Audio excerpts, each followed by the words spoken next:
Costa Rica vemos cómo en los últimos años los movimientos sociales se han ido transformando. Los y las ciudadanas se congregan en grupos vecinales y cantonales con el fin de tener un mejor poder organizativo para hacerle frente a las luchas sociales. Algunas peculiaridades de estos grupos organizativos comunales y vecinales es que no representan ningún partido ni tienen ningún color político. En materia gris estuvimos presentes en la pasada manifestación del 25 de junio aquí en la Fuente de la Hispanidad y también en el centro de San José. Veamos algunas imágenes.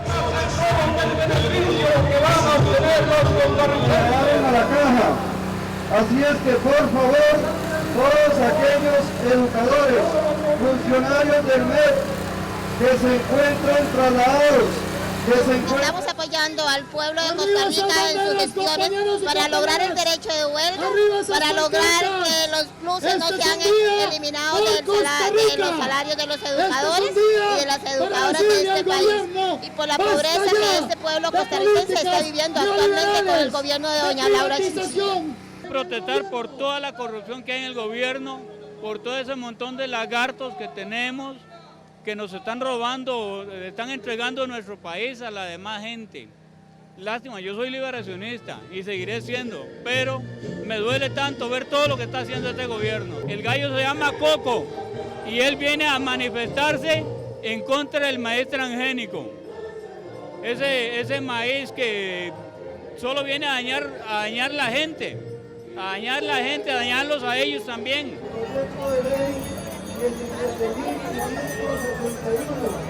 Yo vine en realidad porque estoy demasiado cansada de toda la corrupción, de la falta de trabajo, de la falta de todo en realidad. La verdad es que los gobiernos han hecho con nosotros lo que han querido y no, en realidad no, porque Costa Rica es del pueblo, no de los gobiernos, y la verdad es que los que deberían dirigir esto es el pueblo, no el gobierno, y el gobierno debe trabajar para el pueblo, no el pueblo para el gobierno. Mi amiga y yo hoy, de hecho, fuimos a comprar la cartulina, hicimos los carteles y nos parece que la frase "aquí se respira lucha" es bastante representativa, porque realmente eso es, nos gustaría que fuera así siempre en Costa Rica, en todos los países de Latinoamérica, que se respire lucha, y es una frase de una canción que en realidad nos gusta bastante y con la que nos sentimos identificadas.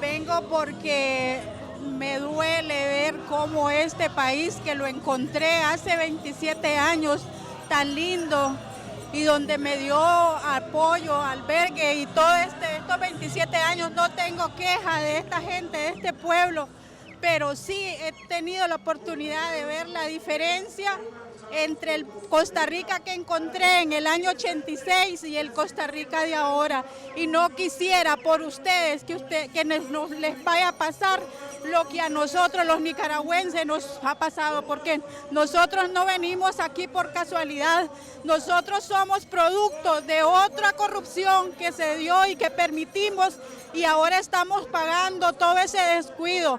Costarricenses, pónganse las pilas, todavía es tiempo, todavía se puede lograr que su país no se lo roben, su país no se acabe de destruir más de lo que lo han destruido. Por eso andamos aquí apoyando la marcha.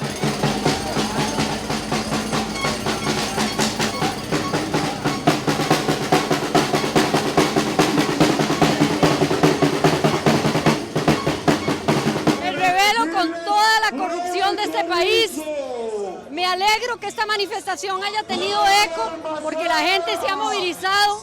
Estamos cansados de que el gobierno nos dé palo, nos molesta. Por lo más que vengo es por el informe de los notables que está en el plenario de la Asamblea Legislativa. Si ese informe pasa en la Asamblea Legislativa, todo esto, ni usted podrían estar aquí en la calle manifestándonos. Pero lo que más me alegra es que la gente está despertando. La gente está despertando y hoy lo estamos viendo. La gente está cansada y esta manifestación que usted ve, hay de todas las clases sociales, aquí hay de todo. La caja se tiró a la calle, los empleados de la Municipalidad de San José son los que más están llenando. Lo que yo quiero decirle a este pueblo, ojalá pudiera hablarlo también en alto, es que no votemos más por Liberación.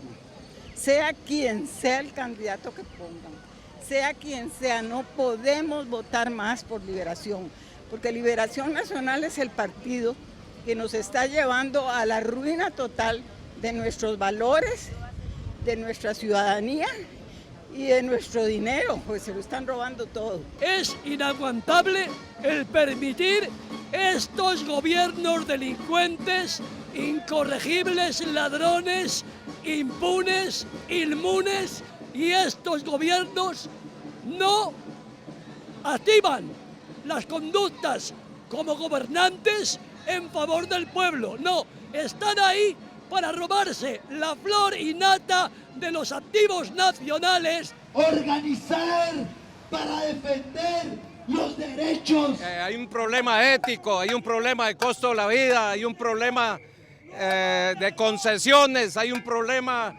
de robo constante de las clases privilegiadas que manejan este país. La engulle el poder político y el poder multinacional centroamericano y allende de Centroamérica. Andamos muy mal, necesitamos un cambio político. ¿Por qué escogió la olla? Es un símbolo, aunque la derecha latinoamericana lo ha cogido como una expresión, pero realmente es una expresión que reivindica a las clases y estratos populares que son los que más sufren. La mujer jefe de hogar, que muchas veces se ve disminuida en su afán de darle comida a su familia, y así en ejemplos diversos. La olla es vacía, es un símbolo económico que andamos mal en ese campo también. Porque ya siento que está bastante pasado muchas de las acciones que ha tomado el gobierno, que van contra el consentimiento de todo el pueblo, y supuestamente los gobiernos representan a los pueblos. Entonces yo siento que algo está mal y vengo a manifestarme aquí porque siento que el pueblo tiene derecho a protestar y es un derecho que no se le puede quitar. Desayunamos chorizo, almorzamos chorizo, corrupción, cenamos corrupción. Nos llevan de un escándalo a otro, semana a semana. Esto lo envuelven en una tortilla de impunidad, con una salsa que dice que somos ingobernables. No es cierto. Aquí estamos expresando nuestro descontento. Queremos expresar que no estamos contentos con esto, que ya son muchos años, tanto a nosotros como poblaciones indígenas, a poblaciones trabajadoras, a todas las poblaciones pobres, siempre se nos ha dejado de lado. Y eso ya no puede seguir haciendo, por eso estamos aquí levantando nuestra voz.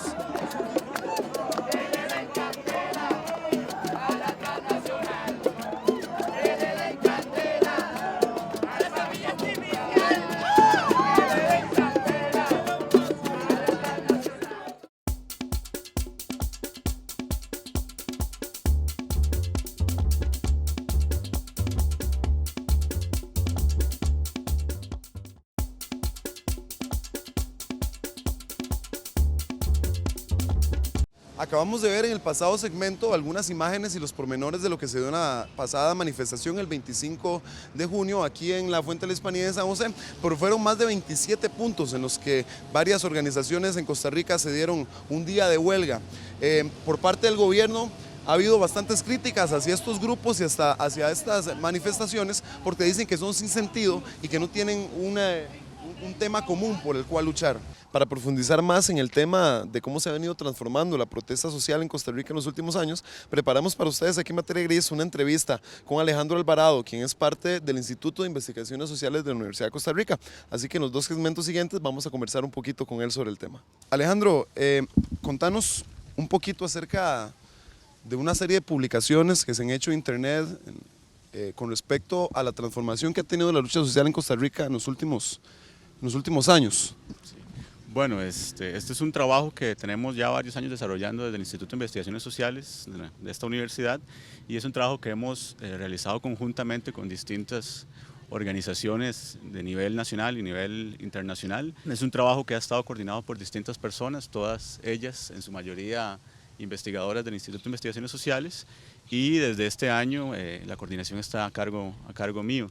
El trabajo se divide en dos partes. La primera es la específicamente dedicada al seguimiento de las acciones colectivas, que se organiza a través de la publicación de cronologías del conflicto social que se publican mensualmente en nuestro sitio web, en el Instituto de Investigaciones Sociales, y luego elaboramos informes de coyuntura, que bueno, ustedes han tenido acceso a ellos, que lo que pretenden es, luego de darle seguimiento a las acciones colectivas, pues hacer un análisis de ellas, ¿verdad? Y con esto fundamentalmente el objetivo es colaborar en el debate sobre la protesta social en Costa Rica y tratar de establecer diálogos con los movimientos sociales. Los informes de coyuntura los pueden encontrar también en el sitio web, y además en una colaboración que ahora tenemos desde este año con el periódico mensual Surcos, que dirige Héctor Ferlini, y es ahí donde hemos estado publicando los informes de coyuntura mensuales. Se tiene la percepción, Alejandro, de que la capital siempre es un punto de encuentro, ¿verdad? Y es un punto de encuentro importante cuando se habla de luchas sociales. Sí. Sin embargo,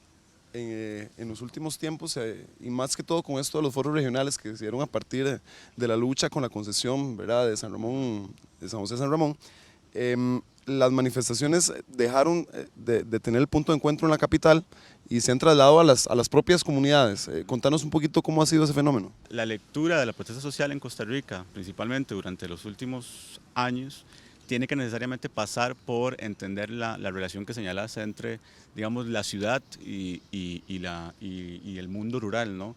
En Costa Rica, hasta hace algunos años, el mundo rural había estado ciertamente negado en el sentido de que no se le reconocía su dimensión política, social, económica, cultural, pero las transformaciones en el campo en los últimos años han implicado precisamente esta digamos, redefinición de la relación entre la ciudad y el mundo rural.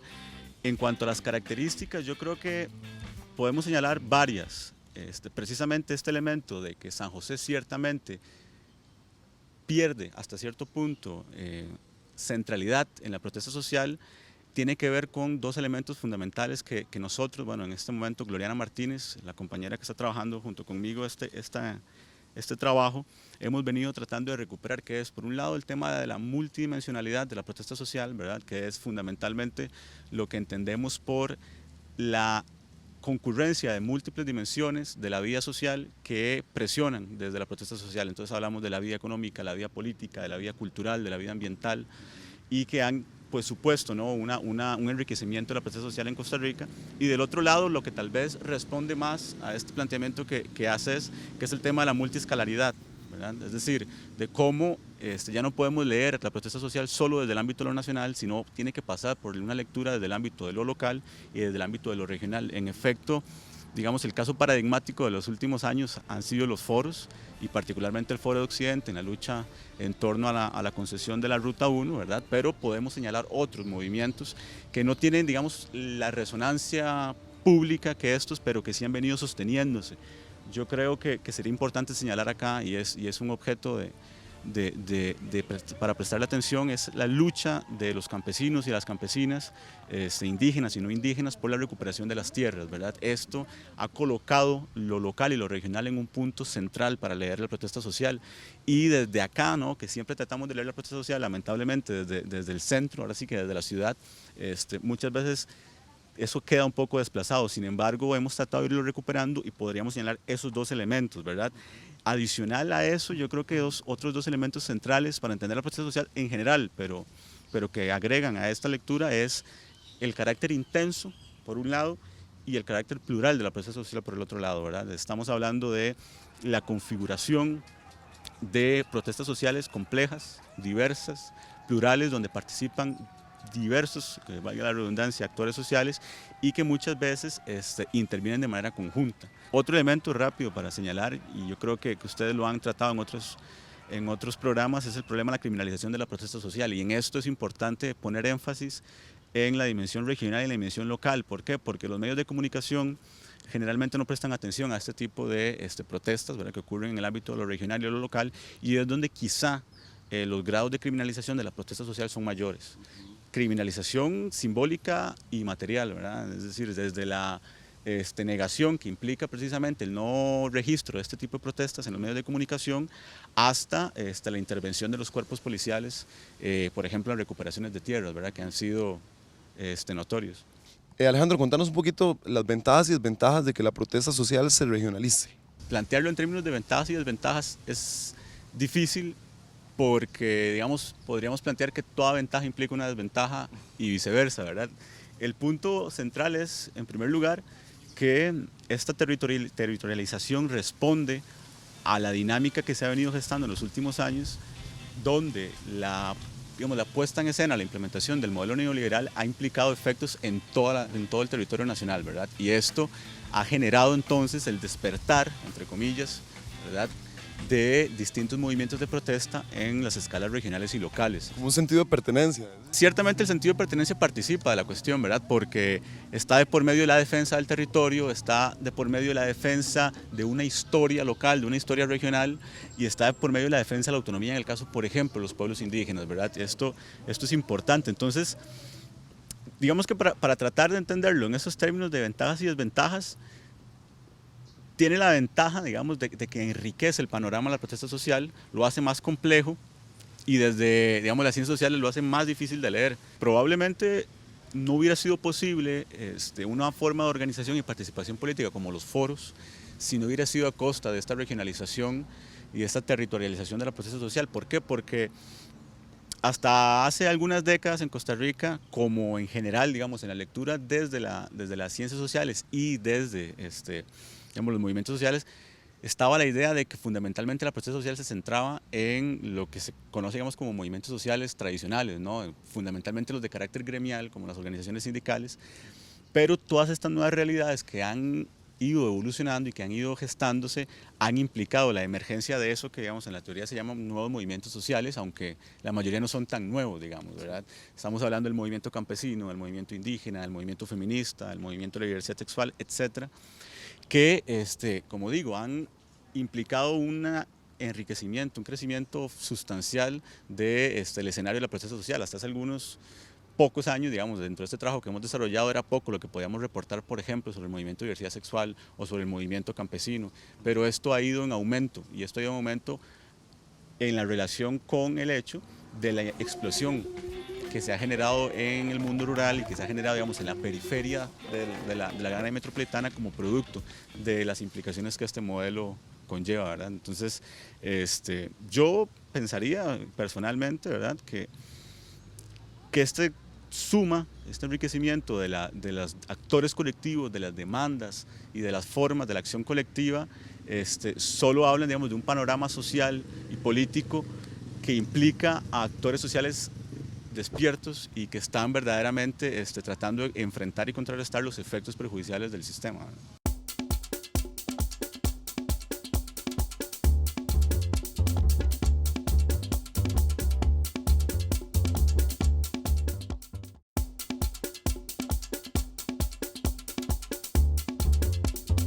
Alejandro, el gobierno señaló que el movimiento del 25 de junio fue, bueno, lo tenemos aquí, carente de objetivos claros, que se esperaba ver la presencia de líderes guiando la protesta y que, bueno, desde el punto de vista del gobierno y de algunos medios de comunicación tradicionales, esto no sucedió.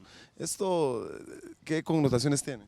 Sí, bueno, yo creo que la reacción del gobierno al movimiento del 25 de junio es una reacción, digamos, que se enmarca dentro de la estrategia política que ha venido aplicando durante los últimos años, ¿verdad? El gobierno de Laura Chinchilla particularmente, pero también los gobiernos anteriores, de ciertamente menospreciar a los movimientos sociales y menospreciar sus reclamos, ¿verdad?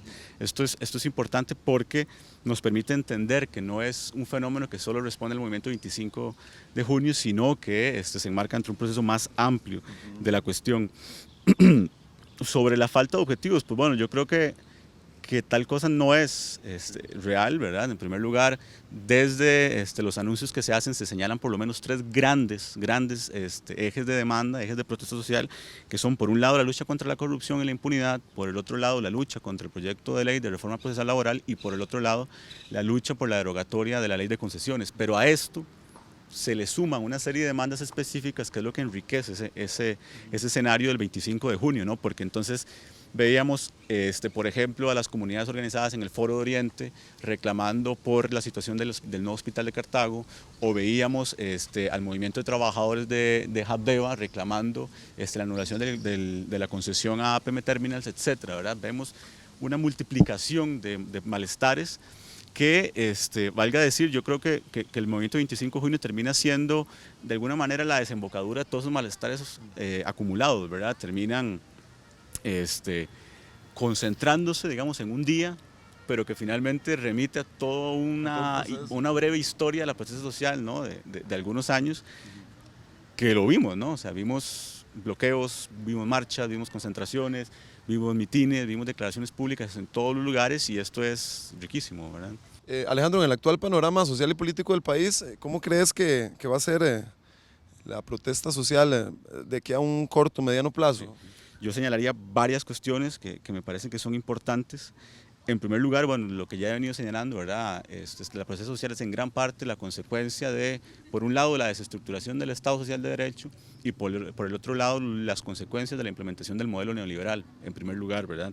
En segundo lugar, señalaría un elemento que ya hemos venido tocando y que recuperaría, que es el creciente autoritarismo y el creciente conservadurismo en la vida política y social en general de Costa Rica, ¿verdad? Es decir, ver figuras en la Asamblea Legislativa que se oponen a proyectos de ley que buscan el reconocimiento de derechos a personas diversas como pueblos indígenas o los pueblos campesinos o el movimiento de diversidad sexual, hablan, ¿verdad?, de una recomposición dentro del conservadurismo que también se señala en la alianza entre la Iglesia Católica y el gobierno de Laura Chinchilla. Por el otro lado, también las crecientes desigualdades, ¿verdad?, porque habría que pluralizarlo, no solo es el problema de la brecha en la desigualdad económica, también son las desigualdades sociales, también son las desigualdades políticas, también son las desigualdades civiles, las desigualdades ambientales, etcétera, que allanan, digamos, un camino para que la protesta social siga generándose. Otros dos elementos que rescataría, de un lado, la crisis de la institucionalidad pública, que tiene una centralidad, pero importante, ¿verdad?, relevante en la cuestión, de un lado, lo que está significando para el movimiento social costarricense, la lucha por la defensa de la caja, por ejemplo, y por el otro lado, todo el desmembramiento de la institucionalidad pública, ¿verdad?, que también coloca ciertas instituciones como el Ministerio de Obras Públicas y Transportes, por ejemplo, en el ojo de la protesta social, ¿verdad? Y finalmente, una, digamos, matizada, pero no poco considerable, debilitamiento del sistema democrático representativo, ¿verdad? Y en eso es importante señalar una cuestión que hemos tratado de analizar, es lo siguiente, ¿verdad? Para pensar, por ejemplo, en el movimiento 25 de junio, ¿verdad?, cabe o se entiende desde la política formal un problema, que es precisamente la ausencia de colores políticos y la ausencia de figuras políticas que dirijan el movimiento, ¿verdad? Pero esto es una lectura que se hace desde el gobierno, que se hace desde los partidos políticos, que se hace desde los medios de comunicación, desde las cámaras empresariales e incluso desde ciertas organizaciones sindicales, que son, digamos, las que están más cercanas al gobierno y las que participan con más dirección de estos procesos de negociación. El hecho de que no existan colores políticos y que no existan partidos políticos de por medio, aunque se ha intentado la cooptación de estos movimientos, lo que desde nosotros quiere decir no es el problema de la gobernabilidad ni el problema de la ingobernabilidad, es fundamentalmente el problema, y que si lo queremos leer como problema es otra cuestión, ¿verdad?, de cómo se ha ido erosionando el sistema democrático representativo, ha ido dando paso a formas diferentes de entender y practicar la política, tanto en su dimensión organizativa como en su dimensión participativa, ¿verdad? Ya la gente no se limita a las votaciones y ni siquiera encuentra en las votaciones un momento central de sus demandas, ¿verdad? Para eso ya hace ejercicio de otra forma de entender incluso la ciudadanía política. Y eso lo vemos prácticamente todos los días, ¿verdad? En el último mes, bueno, en los últimos 2 meses, en mayo y en junio, estamos hablando de un promedio de 90 protestas sociales por mes. Entonces, quiere decir, digamos, que en Costa Rica está pasando una verdadera, digamos, transformación de la forma de entender y practicar esa política, que lo que deja ahora sí son abiertas una serie de preguntas para futuro, ¿verdad? Para preguntarnos, por ejemplo, cómo va a desembocar esas nuevas formas vamos a ver, en la organización, por ejemplo, si los foros serán la salida o si se suplantarán, digamos, por otras formas, o si serán superadas por otras formas también, ¿verdad? Por ejemplo, esa es una de las preguntas: ¿cómo articular las demandas? ¿Cómo construiríamos movimientos sociales diversos, complejos, pero que concurran en un modelo hasta cierto punto que refleje esa pluralidad? Y finalmente, ¿cómo responder a todas esas demandas desde la ciudadanía y desde el gobierno, ¿verdad? Que es otra gran pregunta. Parece que este gobierno sin duda se va a ir sin responder en términos generales a esto, pero yo apuntaría a eso como los elementos centrales. Alejandro, el país se sigue moviendo, se anuncian más protestas para los próximos meses. Esperamos con Materia Gris y el Instituto de Investigaciones Sociales de la Universidad de Costa Rica estar en este pulso y en esta nueva era de la protesta social en Costa Rica. Agradecemos mucho a Alejandro Alvarado por habernos acompañado en Materia Gris. Los esperamos la próxima semana en una nueva edición. Quédense en sintonía de Canal 15, que es televisión con sentido.